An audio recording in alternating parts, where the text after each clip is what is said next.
කජුබිස්තාන් පොලිසිය ඇමති රකින්න ඇමතිම ආරක්ෂා කරයි. ඔබේ පිත්තෝලය පරිත්තම් කරගන්න. ජින්තු පිටියේ පින්තුවාගේ කේස් එක හරි කෙලෙම අවුරුද්දේකට යවලදා පස්ස බලන්න. මේ රාලාමි පීසියුයි කොම්පාක්. සර් මේ දෙනවා. දැන් ඊළඟ කම්ප්ලේන් එක ආගෙද බලන්න. ඊළඟ මේදියන් පොත දියන්. අයියෝ මේ යකා මොකටද බං මේ ආයෙත් මේ අමාවක චන්ද්‍රසේන. ඔයි අමාවක මෙහාට එනවා. Good morning sir. මෝනින් වැඩක් නෑ ඔය මට මෝනින් උනේ පාන්දර 2 ඉඳලා. මෙන්න මෙහෙට එනවා. අයියේ සර් බීලා වැඩි වුණා. බීලා වැඩි නෑ ඔය අනුන්ගේ කේල් මල් එළි වෙනකම් මම මේ අදිනවා. ඇයි දැන් මේ දවස් සර් කේල්කම් කපන රස්සාව කරන්නේ? පොඩක් ගහනවා ඇන්ට්‍රි පුතෙන් බලාගනි. මේ ඇත්තටම මේ කවුද අමාවක උඹට ලැජ්ජ නැද්ද බං? දැන් බලපන් මේ ගිය සතිය ආවා. ඊට එපිට සතියෙත් ආව වරද්දකට. ඊට ඉස්සෙල්ලා දවස් 3කට ඉස්සෙල්ලා තායි ආවා. මොකද්ද මම මේකේ තේරුම උඹට ලැජ්ජාවක් කියලා එකක් නැද්ද? පොලිසි ගානේ හැමදාම එන්නේ. අනේ විකාර කතා කරද්දී පාසේ මම සතියක් ගානේ මම එන්නේ. ඉතින් සර්ට ලැජ්ජාවක් කියලා එකක් නැද්ද? 365 දවසෙම පොලිසියේ ඉන්නේ. මොකද්ද කියන්නේ මම එනේන දවසක් යනවා සර්ත් පොලිසිය සර්ට ලැජ්ජ නැහැ. මේ මගෙන් අහගන්න දෙයක් තියෙන්න බාම්බ හොඳේ ඉඳගනින් ඔතනින්. මෙතනින්? ඔව් ඉඳගනින්. උඹට විරුද්ධව බරපතල චෝදනාවක් තියෙනවා මගේ ළඟ. සර් මොකද? මේ සර් එහෙම කතා කරන්න එපා.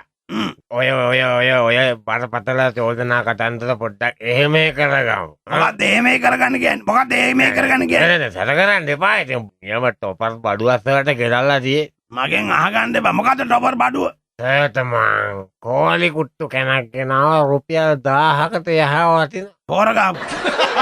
පොරගාල නෑ නිකන් ගොම පොර වලින් හැදිච්ච. මේ මගෙන් අහගන්න එපා. උඹ හිතුවද මම මේ ජරාව කන මේ සාජන් කෙනෙක් කියලා? නෑ බා මතක තියාගනින්. මේ සාජන් උක්වා ජරාව ඉල්ලම් කන්නේ කවදාවත්. නෑ මම මෙහෙම ජරාවක් විදිහට එහෙම නැත්නම් සන්තෝෂමක් විදිහට මේ එහෙනම් ඉතින් සර් ගන්න ඕනේ නෑ මේක. ගන්න බැටන් බෝලින් ගන්න මං කියන්නේ මම සර් කියපන් සර්ට මං කියන්නේ දැන් මේක රුපියල් 1000කට වඩා වටින කේල් ගණනක් සර්ට ඔකේ සන්තෝෂමක් විදිහට ගන්න බැරි නම් මම සර්ට මේක විකුණන්න රුපියල් 50කට. ඒතකොට පගාවක් නෙමෙයි. මේ වීසි ගොම්පාක් සාජන් මහත්තයා කණින් අර ලාච්චුවෙන් රුපියල් 150. මේදියා. හරි. දැන් මේක බිස්නස් එකන්නේ. ඔව්. පගාවක් නෙමෙයිනේ. මොන්න පිස්සු. පගාවක් වෙන්නේ කොහෙද? පිස්සු කතා කරන්නේ බිස්නස් එක. නැත්තම් මේ 150 තියාගෙන. ඔව්. මට කේල් ගන්න 3ක්ම දීපන් 50 ගානේ. මේ විශිල්ක මහපාරේ. ෆියෝ මේ විශිල්ක මේ අර සාජන් නුක්වගේ මේ සෑපත මොකද්ද මේක කේල් මඩුවක් කරලා තියෙන්නේ. සෝරි සර් මේකයි අපේ මේ තමුසේ අල්ලගන්න මේ තමුසේ මේසේ ආ පැත්ත මොකද්ද මේ කේල් කොට ගහලා තියෙන්නේ. අනේ කරමු කෝලි කුට්ටු සර්. නෑ සර් මේ ප්‍රශ්නේ මම සල්ලි වලට ගත්තේ අර අපේ මාමණ්ඩි නැති වුණානේ. අවුරුදු 3ක් තිස්සේ දානේ දෙන්න බැරුණානේ. මාමණ්ඩි ඊනින් පෙන්නලා කිව්වා බෝනස් එක දාන්නේ ඕනේ කියලා. ඉතින් ඔය කේල් ගන්න 3ක් එකට අරන් දෙන්න යන්නේ දානේ. මේ තමුසේ මට සත පහකට විශ්වාස නැහැ. පගාවකට එහෙම ගත්ත නෙමෙයි නේද? අනේ පිස්සුද සර්. මේ සල්ලි දීලා ගත්තේ 150ක් ගියා සර් මේකට. මේක නෙවෙයි සර්. මේ තව ලොකු කම්පලේන් එකක් තියෙනවා. ගන්න ඔක්කොම ටික ගන්න බෑ ඉවරයක් කළා. ඇලකයිද තමයි මේ සීන් එකේ ඉන්නේ සර්. එලකයිද? ඒ කියන්නේ අර මිටි හාරිය නේද? ඔව් සර් අර මිටියේ ඇඬුවයි හැමතිස්සෙම අතේ තියන් ඉන්නේ. මොකක්ද? ඌ තමයි ඇලකයිද. අර කටවටේ රැවුල තියෙන කොටේ ගානේ. අන්න හරි. කකුල් දෙකක් තියෙන සර්. අන්න හොයාගන්න ලේසිම ක්‍රමය. මොකක්ද දැන් මෝ කරලා තියෙන්නේ? කම්ප්ලේන් එක. ඔව් කියනවා බයි. දැන් මං කියන්නේ සර් කියනවා. හරි විශිල්ක මහපාර ඔයා කියන්නේ. තමුසේ කෑ ගන්න ඉන්නවා අපි කෑ ගන්න. මේ තියෙන සර් අපේ ගොම්පාට රාලාමගේ කනට ගැසීම. මොනවා කියනවා? ඔව් සර්. මේ ඇලකයිද අපේ ගොම්පාක් දාලාමගේ මේ කනට ගහලා? ඔව්. මොනවා කිව්වා? ඔව් සර්. මේ විශිල්ක නිකන් මරු කියවන්නේ නැතුව හරියට කියනවා. මරු නේසම මරුවට කිව්වා කොහමද ඒකමයි තියෙන්නේ සීන්. රාලාමි උගේ කනට ගහලාද ඌ රාලාමේ කනට ගහලාද? නෑ උක්කුව රාලාමිට ගහලාද සර්? නෑ පොඩ මේ ගොම්පාට රාලාමිට ලකයිට ගහලා. මොනවා කියනවා? ඔව් සර්. බලන්න සර් බොරු නම් මේ තියෙන්නේ. ආයිසේ මේ කවුද මොකද ඇලකයිද? ඇලේ මේනවා සර්. මේනවා තමයි තමුසෙම එල්ලන්න ඕනේ ආයිසේ. බෑනේ සර් හරියන්නේ නැහැ ජනපතිතුමා අසං කරන්නේ නැහැ නේ සර්. අසං කරන්නේ මේ කන්නේ බෑ සර්. කන්නේ බගන්නේ. ඒ මනිවස් කරනවද චි මොකද්ද දැන් මේ කියන චෝදනාව? සර් ගොම්පාට රාලාමිට ගහලා සර් කම්බුල් පාරම් මේක. මෝ ඕ අයි එලකයිද සර් දැන් තමාට විරුද්ධව තිබෙන චෝදනාව තමයි අපේ ගොම්පාට් රාලහාමිට රාජකාරිය යෙදී සිටියදීස. මම කියන්නේ රාජකාරිය යෙදී සිටියේදී අනිවාර්යයෙන් කම්මුලට ගැසීම මේක මහා බරපතල වැරද්දක්. තමුන්ට මේකට ලේසියෙන් ගැලවෙන්න හම්බ වෙන්නේ නැහැ. නෑ සර් සම්පූර්ණ වැරදි චෝදනා. අපිලා කම්බුලට ගෙව්වේ නෑ. මොනා කියනෝ කම්බුලට ගෙව්වේ නෑ. කනට ගෙව්වේ සර්. ඕයි මෝලා කන තියෙන කම්මුලේ නෙන්නම් ඉතින්. නෑ සර් ඊට වඩා පල්ලෙයිනේ. සර් මං කියන දේ අහන්නකෝ සර්. අපිලා කේස් එක කියන්නම් සර්ලාට. සර්ලා තීරණය කරන්න අපිලා සර්ලාගේ පැත්තේද අනිත් පැත්තේද කියලා. මොකද්ද ඔන්න සර් අපිලා පාඩයිනේ ඉන්නවා. ඉන්නකොට OIC මහත්තයාගේ නෝනා සර්ගේ නෝනා ඔබ දැන් එනවද? නෑ දැන් ආව නෑ සර්. කාඩකින් සේ ඩාඩිය දාලා නේද? කාඩකින් එතනින් ආව සර්. කාඩක එනකොට සර් එක ඉර තියෙනවා. සුදු ඒකේර කියන බං තනීර. තනියර තිබුණා. සර්ගේ නෝනා ඉර කපලා මේම දැම්මා. මේම ටර්න් කළා. හරි අයිස කියනවා ඉතින් ටක් ගාලා. ඔව් සර්. එතකොට සර් මේ අපේ මේ ගොම්පාටාලාමේ විසිල් ගාලා වාහනේ නැවැත්තුවා. මොනවා ගොම්පාට්? ඔව් ගොම්පාටාලාමේ. ඉතින් පස්සේ මෙයා ගිලා මේ නෝනට දඩකොළ දුන්නා ෆයින් කළා ඉර කපලා නේද ආවේ අර මේකල දඩකොළ දෙන්නවා. මේ ගොම්පාටය? මේ ගොම්පාටාලාමේ. යකෝ අපේ වයිෆ්ට? වයිෆ්ට ගේ නෝනගේ සර්ට. යකෝ මේ නෝනගේ සර්ට සර්ගේ නෝනට. මොනවා මේ උඹ පටලන්න එපා බං කාගේද නෝන කියන්න. නෑ සර්ගේ නෝනට. මගේ හරි කියන සර්ගේ නෝන නෙවෙයි අර සර්ගේ නෝන. ඔව් කියන්න. සර්ගේ නෝනට මේ දඩකොළ දෙනවා. මම ගැව්වා ෂා කනට. ඉතින් සර් ෂර්ට මෙතන කොච්චර වැඩ දෙනවද සර්? ෂර්ට වැඩ වැඩිනේ. ෂර් මේ ගොම්පාට්ගේ කනට ගහන්න ගියා නම් තවත් ෂර්ට වැඩ වැඩි වෙනවනේ සර්. ඒ ඉඳම ඉතින් තිබා ගොම්පාට කනට ගැව්වා සර්. දැන් සර් රිලීස් නේ සර්. මේ ඕකන් yes sir. මොන්නේ මගුලකට ඔය මෙයාක මෙහෙට අරන් ආවේ. ඇයි සර් මේ ඔව් වැරද්දක් නෑ බලනකොට නේද? ජීප් එකෙන්ම ලිෆ්ට් එකක් ගෙදරට දෙන්න බෑ. තම සමාර මෝඩේ. ජීප් ගන්නෑ සාමාන්‍ය ලිෆ්ට් වලට. මේ ඇලකයිද? සර් මේ තමුසේ ගිහිල්ලා අර එහා පැත්තේ මේස ගාව හොඳ කෝලි කුට්ටු වර දෙක තුනක් තියෙනවා. අන්න එකෙන් කපා ගන්න ඇලකයිද කෝලි කුට්ටු වර දෙකක් කපාගෙන අර යනවා. සර් මේ අපේ පවුල හරි ආසයි සර්. අවුල නෙමෙයි මේ සර් මේ මම මේ දානෙට තිබ්බේ ගන්න. අයියෝ හරි උඩින්ම උඩම ඇවරේජ් එකක් කපන් යනවා. හරි මේ ඉතින් දානේ ඉතින් ඔහොම දුන්න කියලා හිතන්න. ඉතින් මාමා කිව්වේ මේ පුලන්නන්න දෙන්න එපා කියලා කිව්වනේ. හවුද මේ පීසි මේ අනේ සර් මටත් ඔය කෝලිකුට්ටු ගෙඩියක් දෙන්නකෝ සර්. මේ නිකන් ඉඳහන් ලබන් මේ කෝලිකුට්ටු දානෙට තිබ්බද මේ කෝලිකුට්ටුනේ. දැන් බලන්නකෝ දැන් මේක අර හොඳම ඇවරි හරි එක කපන් ගියානේ සර් ඇවරි 3ක් කිනිච්චා. කවුද? එලකයිද? ඉඳහන්ක මම මග අහුණාම දෙන්නම් උට ඇවරි පේන්න. මේ ළඟ කම්පලේන් එක තියෙන සර් ගුල්පිට් අඤ්ඤකොරස්ට. අඤ්ඤකොරස්. අර ටීචර් මාස්ටර් අපේ. ගන්නව ගන්නට. ආව් ගුල්පිට් මාස්ටර්. හරි මේ රාජා අඤ්ඤකොරස් මාස්ටර්. අමාලක් දිවතිනේ. මොකද්ද මෙයාට විරුද්ධව තියෙන කම්ප්ලේන් එක? සර් මෙයාට තියෙන පළවෙනි චෝදනාව තමයි නෑ ඊට කලින් තව චෝදනාවක් තියෙනවා. ඒ චෝදනාව තමයි ලියන්න බැරි නමක් මූ දාගෙන ඉන්න එක. සිරාවඩස මාත්ලිබේ අන්න කොරස් කියලා. ඒක තමයි එහෙම ලියන්න බැරි දේවල් දාන්න නරකයිනේ. සම්පූර්ණ නැත. ඒ නිසා මූට පළවෙනි චෝදනාවට දෙමුද වැඩක්.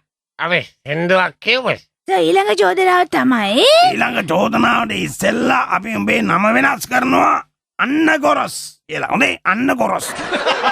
ඒ මගේ නම කට අන්න කොරස්. මතක තියාගන්න අද ඉඳලා අන්න කොරස්. මොකද්ද සර් ඒ නම අන්න කොරස් නිකන් ජින්ජි පරස් වගේ මහන්න. අපේ මාමගේ කොට හිරවෙන්නේ. ජින්ජි පරස්. මේ පොලිසියක් මේක. ඔව් සර්. මේ මොනවද කියන්නේ පිස්සුකෙල්ලා මේ අපේ පීසි උඹ තමයි ඉස්ලාම් පිස්සුව පටන් ගන්න හොඳේ. යරිසයිති අපි තාසෙන්ස සංගීතයට සැබෑගේ චෝදනාව කියන්න පොඩ දෙන්නකොස. මොකක්ද උඹට යෝජනාවක් ගෙනාවද? කියන්න එනිස ඒව කිව්වල් ලියන්න නැස මේවයි. ඒ වුණාට පොලිසියේදී යෝජනාවල් කරොත් ඒවා ලියලා තියන්න ඕනේ හොඳේ. අයියෝ එනං ඉතින් එන්ට්‍රි වලට වඩා ඒවනේ තියෙන නිසා පොත්වල එන. හරි ප්‍රශ්නයක් නැහැ පොලිසිය ඇතුලේ නම් ඉතින් ඒක අහුලක් නැහනේ. අපේ ආච්චිගේ කොට හිරවන්නේ. ජින්ජි බරස්. මේ නවත්තලා ඔන්න කම්ප්ලේන් එක කියපන්. චෝදනාව තමයි රාජසිංහ රජුරන්ගේ හිරමනේ සොරකම් කිරීම. අම්මා බල්ලා යකෝ බරපතල චෝදනාවක්. මේ මොන පිස්සුවද මේ පාරේ? මොකද්ද පිස්සුවක් කියන්නේ? උඹ මේ හිරමනේ උස්සලා රාජසිංහ රජතුමාගේ. දැන් රාජසිංහ රජුණන්ගේ පවුල මනාතයිනේ. දැන් අතින් ගාන එකද ඉඳගෙන ගාන එකද? නෑ පවුල නට වෙන්නේ කොහමද? මොකද පවුල අනාත වෙන්නේ කියන්නේ දැන් හිරමනේ නැතුව කොහොමද පවුල මේ පොල් ගන්න? අපේ ගෙදර හිරමන් තුනක් තියෙනවා මම මොකටද අයියෝ ගොඩකින් පොඩි පොස්සක් තියෙනවා. අයියෝ සර් වැරදුනානේ. අරදගෙන මේ හිරමනේ රාජසිංහ රජුණන්ගේ නෙමෙයිද? නෑ සර්. මේක නෙවෙයි. රාජසිංහ රජුගේ කඩුව සලකන් කරේ. අම්මා බල්ලා මේ කියන්නේ රාජසිංහ රජතුමාගේ කඩුවද? සර් මේ හිරමන් කතාව මම පිළිගන්නේ නැහැ. කඩුවේ කතාව මම පිළිගන්න මම වෙච්ච දේ කියන්නේ සර්. කියපම් බලන්න. මේමයි සර්. පිළිගන්නවනේ. අපේ ගමේ අපි තීතත ගන්නටුවා මනමේ වැද්දගේ මනමේ කුමාරයාගේ කතන්දරේ. හරිද? හරි නේද? හරි කියපම් මං අහගෙන ඉන්නේ. ඉතින් ඒකට ඔරිජිනල් කඩුවක් වන රජ කඩුවක්. ඔරිජිනල් එක. ඔරිජිනල් එක. හරිද? මං කැමති නෑ ඔය ලෝකල් ඒවට. ඊට පස්සේ මං ඔය රාජසිංහ රජුගේ කඩුව අරන් ඇවිල්ලා පොලිස් කළා. පොලිස් කරලා හරිද? ප්‍රාශව දාලා මැදලා මනමේ කුමාරයාට දීලා වැඩේ කළා. ඉතින් ඔය කොරෝනාට දෙල්ල ඇල්ලුවා ඉතින්. මොන වැඩේද කළේ? නාට්‍ය. මේ කවුද WBC? ඔව් සර්. ඔය චෝදනා පොඩ්ඩක් සංශෝධනය කරන්න ඕනේ. හරිද? ඒ කොහමද සර්? මෙන්න මේමයි දාන්න ඕනේ. ඔව්. රාජසිංහ රජතුමාගේ කඩුව සොරකම් කළ මොහු එම කඩුව මනමේ කුමරුට වික්කා. මේ සර් ඉතින් කියපන්. දැන් ඔය රාජසිංහ රජුගේ බිසව ඉන්නවනේ. බිසවගේ නාංගගේ මහත්තයා බඳපු එක්කෙනාගේ අම්මගේ බාප්පා. ඔව්. එයාගේ එක කුස උපන් මල්ලි ඒ මල්ලි බඳපු නංගගේ අක්කයි අක්කගේ තාත්තගේ කුස උපන් නංගි. එයාට අල්ලපු ගෙදර හිටපු මල්ලි ඒ මල්ලිත් එක ක්ලාස් ගියාගේ යාළුවා බඳපු එක්කෙනාගේ නංගි. එයා ඔය මනමේ කුමාරයයි එක කුසේ උපන් ඥාති. අම්මා බල්ලා. හරිද? ඉතින් රාජසිංහ රජුරුවයි මනමේ කුමාරයා අතර එහෙම ඥාති සම්බන්ධයක් තියෙනවා නම් රජුරුවගේ කඩුව මෙයාට දුන්නාම මොකද වෙන්නේ? හරි ඒක කමන්නේ කියමුකෝ.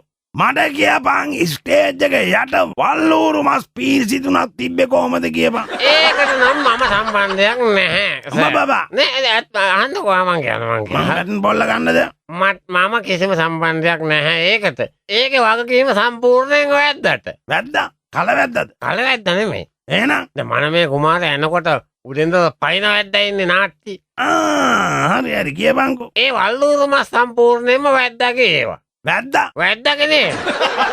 වැද්දා වල්ලූරු මස් කන්න නැතුව සර් මේ බොයිලර් චිකන් සොසේජස් ලින්ගුස් මීට් බෝල්ස් ඕකයි නෑනේ. ඒවයි වැද්දාගේ වැඩ මට කරන්න දෙන්න. හරි ඉතින් ඒකත් එහෙමයි කියමුකෝ. මට කියපන් ඒ අසලම කසීපු බූලියක් තිබ්බා. ඒවයි මට කරන්න දෙන්න ඒවා මනමේ කුමාරයාගේ රජුරුවනේ. මොකද්ද? මනමේ කුමාරයා කැලේ එහෙම යනකොට ඔය තැන් වල මේ පෙරනවාට අමතරව හංගලා තියෙනවා විකුණන. සුදුවා. ඔය කෙතල ගාල්ලා ඇස්තේ අනම් මනන් තැන් වල පඹ ගාල්ලා ඇස්තේ බූලි හංගලා තියෙනවා. ඔය රජුරු යන්නේනකොට දැක්කම වල්ලනවා. අල්ලලා එයා ඉතින් ගෙනත් තියාගන්න ඇති ඒවා සාම්පල් වලට දෙන්න. ඉතින් මට කරන්න දෙන්නේ මට බයින්න එපා. ඒ කියන්නේ මුල් කාලේ ඉස්සෙල්ලාම පෙරලා තියෙන මනමේ කුමාරයා කියලා. මනමේ කුමාරයා නෙවෙයි. මනමේ කුමාරයාගේ රටවැසියෝ. හරිද? රටේ රජුරුව හැටියට එයාට යුතුයකමක් තියෙනවා. තමන්ගේ රටේ මේ වගේ දේවල් වෙනවා නම් ඒ හොයලා බලලා ගිහිල්ලා කසිප්පු අල්ලලා ඒවා ප්‍රොඩියුස් කරන්න. ඒක ප්‍රොඩියුස් කරනකම් ඒ පොඩ්ඩකට එයා ගෙනල්ලා මේ සීන් එක හින්දා තිබ්බා මේ ස්ටේජ් එකේ යටි. ඕගොල්ලෝ ඇවිල්ලානේ වැඩේ මේ පැනලා පොලිසිය මහලකොට වකූර් කළේ. ඒ කියන්නේ අපි වැරදි. නැත්නම් මේ ෂායන්. ඔව් සර්. මෙහාටින. බලන්න අපේ මේ ස්ටේෂන් එකේ වැඩවල කිසිම පිළිවෙලක් නැහැ. ඇයි සර්? ඇයි සර් කියන්නේ කිසිම ඒක ඇත්ත සර්. වෙලාවට කෝච්චි එන්නේ නැහැ. මොකද කෝච්චිය මොකද? ස්ටේෂන් එකේ අවුල් කියලා කිව්වේ. මොන මගුලද මේ කියන්නේ? මම කියන්නේ අපේ ආයතනය ඇතුලේ වැඩවල කිසි පිළිවෙලක් නැහැ. කෙටියෙන්ම මම කියන්නේ ඔක්කොම අපේ මේ වැඩ කරන මේ පරිශ්‍රය තුල හොඳට විනයක් තියෙන්න ඕනේ. මේකේ විනය නැහැ. අපි හොඳ විනයක් හදාගන්න. අනේ සර් කලර් කොහමද ණය නැහැ කියන්නේ අපි පුදුම විදින ණයයි. දැන් බුලත් පිට වලට විතර 250කට යා ණයයි. ඇයි මෑම් සර් කිමුල බානේ සරල. කිමුල බානේ බත් පාර්සල් වලටයි. මේ ඔයි මම කියන්නේ ඔයි ණයක් නෙමෙයි. ණයක තැන්දරයක් නෙමෙයි මම කියන්නේ. මම කියන්නේ මේ විනය නෑනේ මේකේ. සර් ඒක කරගත්තා යකදුරයක් ගන්නලා කොඩි විනනේ. හරි සර් ඕක ප්‍රශ්නයක් කරගන්න එපා. ටක් ගාලා අපි හන්දියේ කඩේට ගිහලා ගියේ මේ කොම්පාට්. සර්. රාලයි මේනෝ. සර්. ටක් ගාලා අර හන්දියේ කඩේට ගිහිල්ලා මේ ඔයිසි මහත්තයා අර කියපු එක අරන් එනවා ටක් ගාලා. ඒ කෙනකම් මේ පොතර දාලා මට බුලත් පිටකුත් අරන් වරන් හොදේ. නෑ රාජා මහත්තයා මේ කියන්නේ ඒවා නෙවෙයිනේ. මේ කියන්නේ මේ යකදුරයක් ගන්නලා කොඩි විනයක් කරන්න කියලානේ. කොඩි විනයක් නෙමෙයි මම කියන්නේ මෙතන කිසි විනයක් නෑ. තේරෙන්නේ නැද්ද ගොම් මොල්ලු. බලනවායි සමස කළා තියෙන වැඩි. මොකද්ද සර්? මේ ළඟදී ASP මහත්තයා මෙතනින් යද්දී තමුසේ හන්දිය අර පයිප් එක ගාව ඉඳගෙන හරිද? ඔව්. ආනමාළු ගෙඩියක් කාලා තිනවා කිට්ටක පිටින් නිලානුම පිටින්. සම්පූර්ණ බොරු සර්. මං ආනමාළු ගෙඩියක් කෑවේ නෑ සර්. මොනවා? එතකොට දැන් තමුසේ කියන්නේ ASP මහත්තයා කියන්නේ බොරු කියලා. තමුසේ ආනමාළු ගෙඩියක් කෑවේ නෑ. මම ඇත්තටම කෑවේ ආනමාළු ගෙඩියක් නෙමෙයි ඇම්බුන් ගෙඩියක්. මේ ඕන්නම් බොරුනම් ආන්න මේ ගොම්පාට්කින් රාලාමි ගොම්පාට්කින් එයාට එයාකටත් කෑල්ලක් දුන්නා. අයියෝ! ඔයි! ඔයිට වැඩිය හොඳයි ඔය තමුසලා දෙන්න කවල පොලිසිය කෑවන. මේ PC රාලාමි ගොම්පාට් සාජ මහත්තයා මල්ලි ඔය ගන්නවා ඔය මේ කවර කවුද අමාවක කාර්යය ලකප් එකෙන් එළියට ගන්නවා. අමාවක වරෙන් අමා. ගන්නවා එළියට ගන්නවා. ගන්නවා ඩක්කල් රාලාමි. පොඩ්ඩක් ඉඳු තාම මේ අත ඉවර නෑ. මොකද්ද අත? ඇයි අත අහුණාද? නෑ අත අහුන්නේ නෑ දැන් තව කොළ තුනයි තියෙන්නේ මේ ගහලා එන්නට අක්කා. අම්මා සර් මෙන්න මුම් මේක ඇතුලේ බූරුව ගන්නවා. සල්ලි ගොඩක් තියෙනවද? ටිකක් තියෙනවා සර්. පැනපන් බැටන් බොල් අරන් ඇතුළට. අපිට මාත්‍ර නවත්තපන් සූදුව. ගනි සල්ලි එකතු කරලා ගනි ඔක්කොම. අපි සෙල්ලමට කළේ නේද? දෙල්ලමට කලේ. සෙල්ලමට කළේ. දෙල්ලමට කළා නම් ඉතින් ඉඳන් කාඩ් කුට්ටම තියාගන්නකෝ සල්ලි ටික මන් තියාගන්නම්. අයියෝ සරා කවන්න ගන්දකෝ මම අච්චු ගහපුවානේ. ඒකද මොකක්ද ඔබ කිව්වේ? නෑ මොකුත් නෑ. හරි. සෙල්ෆ් ප්‍රින්ටිං. ඔබ දන්නවද? තවත් උඹ මේ අලු ගෝසු වැඩක් කරලා තියෙනවා. මම? ඔව්. අනේ සර් උදේ ඉඳලා කීයක් නම් චෝදනාද? මට කියපන්. ඊයේ හවස වැඩි ඇතක් නෙමෙයි ඊයේ දවසේ. ඊයේ හවස අපේ රාලාමි ගොම්පාට්. මෙන් ගොම්පාට් කෙලින් පැට්ටල් සෙට් එකට පොඩ්ඩක් ගෑයින් ඩියුටි හිටියා. එසයාගෙන ජයංගහාස්ය අන්න ජයංගාච්චි උඹ දන්න උඹට හොඳට මතකයි. ඒකම උඹ ආව බයිසිකලයක හෙල්මට් නැතුව. නැත්තම් මම නෙමෙයි ආවේ උඹනේ ආවේ. පොඩ්ඩයි. බෝ ඇල්ලුවා අපේ පැනපු ගමන් කවුද අපේ රාලාමි? ඔව් මං දැක්කේ නෑනේ කලවැද්දෙක් වගේ ගහස් වෙනවා. ඒක තමයි. අපේ ගොම්පාට් රාලාමිගේ හිත උණු වෙන හින්දා අපිට දඩයක් ගන්න නැතුව අපේ ගොම්පාට් රාලාමි කිව්වා අර ළඟ තියෙන පෙට්‍රල් සෙට් එකේ ටැංකිය ළඟ ඉන්න කොල්ලට රුපියල් 300ක් දීලා යන්න කියලා. ඇත්ත කියපන්. උඹට කිව්වා. මොකක්ද උනේ ඉතින් යාට ගොම්පාට් රාලාමි කියපන්. මෝ මොනවාද කළේ කියලා කියපන් ඊට පස්සේ. ඊට පස්සේ සර් මෝ මට හා දෙන්නම් කියලා එතනට ගියා. එතනට ගිහිල්ලා මේ පොම්ප මල්ලිත් එක්ක මොනවද කතා කළා මගේ දිහා බලලා ඇඟිලි වලින් තුනයි නේද කියලා ඇහුවා. මං ගුවෝ කියලා. පස්සේ ඉතින් මෝ ගියා. පස්සේ මං අර එමෙන්තරේ පොම්ප මල්ලි ළඟට ගිහිල්ලා රුපියල් 300 ඉල්ලුවාම පොම්ප මල්ලි මගෙන් රුපියල් 450 කිල්ලපන්. මොනවා? මං ඇහුවා මං කිව්වේ ඌට රුපියල් 300ක් වාඩි දීලා යන්නනේ කියලා. පස්සේ පොම්ප මල්ලි කියනවා නෑ අපි කිව්වයි කියලා ඌ ලීටර 3ක් ගහගත්තා කියලා. මොනවා? ඌ කන්නේ බේස. බලන්නකො දාර මූ අපි කිව්වයි කියලා ලීටර 3ක් ගහගෙන ගිහලා. අඹ ලීටර 3ක් ගහගෙන ගියා. 3යි ගැව්වේ සර්. හරි 3යි ගේ ගටින් බැටන් බෝල්. තව 3ක් ගහන්න. 3 පුරෝලා දෙන්න යන්නේ මම. මේ සර්. අහුවට මොකුත් හිතන්නේ නැගිටින්න කුකුස නැගිටින්න. උඹ මොන හරි කියන්නේ නැහැ අප්පණන් ඉල්ලන්න එපා පුතේ හොඳේ. අනේ අප්පණන් නෙමෙයි සර් මේ ඇපල් ගෙඩියක් වගේ දෙයක් නැද්ද ලාච්චි? ඇපල් දෙනවා උඹට පැපොල් ගෙඩියකින්. මේ මොකක්ද අපි හැපදේටම සරලලා තින්නවනේ. ඇයි සර් කෝලි කුඩු දෙන්නේ? නේ මේ බා කටවාන ඉදපන් WPC මගේ කෝල් කුඩු ඇවරි 3කුත් ඉවරයි දැන් මේ වෙනකොට. මේ සර් මොකද? අහුවට මොකෝ හිතන්න එපා. මේ සර්ගේ ඔය මේ ඉන්න මේසේ උඩ මම මේ ඉන්න මේසේ උඩනේ. ඔව් ඔකට නේ ඔතන අර ඉහළ පිටියේ. ඔව් පිටිපස්සේ. මොකක්ද අර කොටි මූණක් ගහලා ඒක දහනු කූරු එහෙම අල්ලලා තියෙන්නේ. හම්බේ කොටි දෙයියා. කොටි දෙයියා? කොටි දේවතාවුන් වහන්සේ. පොට කියන්නේ මම පානක් තියන්න යන්නේ ළඟදී හෙට අනිද්දා. ඇයි මොකක් හරි මොකක්? අනේ මගේ දෙයියා කොටියා. කොටි හරි නපුරු වෙන්නේ සර් දෙයියා වෙන්නේ. අනේ කොටියා නපුරු හින්දා තමයි බන් දෙයියා කිව්වේ. ඒ උනාට යාර ෂොක් කොටියා නේ. වැඩක් නැහැ කියලා. උඹට කියන්න අපේ නැන්දම්මා මැරුණේ ඔය කොටියා හින්දානේ. මොනවා කියනවා? ඔව් සෝයි කොටියා. ඒ කියන්නේ සර් දැන් නැන්දම්මා කොහේ හරි කෑවක යනකොට කොටිය ඇඟට පැනලා නැන්දම්මව මැරුවා. මොන පිස්සුද බං? එහෙම මැරිලක් නෙමෙයි. එහෙනම් උඹට කියන්නේ ඔය කොටි මූණ ගාලා තිබ්බේ මගේ කාමරේ බිත්තියේ උඩ. ගෙයි. ගෙයි. දොරකාව නේස දොර ගාව ලොකුවට ගහලා තිබ්බේ. නිකන් නෙමෙයි යකඩ පට්ටමට අල්ලා තමයි ඔය කොටි මූණ ගාලා තිබ්බේ. මේ WPC නෝන කොහොමද ඔච්චර දේවල්ට? එයා යනවනේ කොටියව සුද්ධ කරන්න. එතකොට අපේ නැන්දම් මගේ හොර අල්ලන්න ඇවිල්ලා හිමීට දොර ඇරලා. එතෙන් WPC නෝනගේ සර්ගේ හොර අල්ලන්නද? නෑ එහෙම නෙමෙයි. මේ වගේ මේ නිකන් අනම්මන ප්‍රශ්න දාන්න නැතුව කියන දේ අහගෙන ඉන්න. හරිද? දොර ඇරලා හිමීට දොර ඇරලා බලපු වෙලාවේ සර් දිව්වා. මම දිව්වේ නෑ බං. මම කලබල වෙච්ච පාර මම බරපු පාර නැන්දම කලබල වුණා. ඒ කලබල වෙච්ච ගමන් දොරේ හැප්පිලා. කොටි මූණ කෙලින්ම මේ නැන්දමගේ ඔළුවේ උට්ටනේ බං වැටුනේ. අය යකඩ පට්ටමත් එක්ක පාට්ටමත් එක්ක ඔළුව උට්ට වැටුණානේ. හත් ඉලව්වේ. එතන මම නැන්දම්මා කියනකොට නැන්දම්මා අම්මා කියාගෙන දොයි. අන්න එදා ඉඳලා තමයි බං මම මේ කොටි මූණට දෙයියෙක් වගේ සලකන්නේ. සර් මටත් ටික දවසකට ඔය කොටි මූණ දෙන්න බැයි. බෑ පෝ විසුද මේකට දැන් සෑහෙන ඉල්ලුමක් තියෙනවා බං. Net FM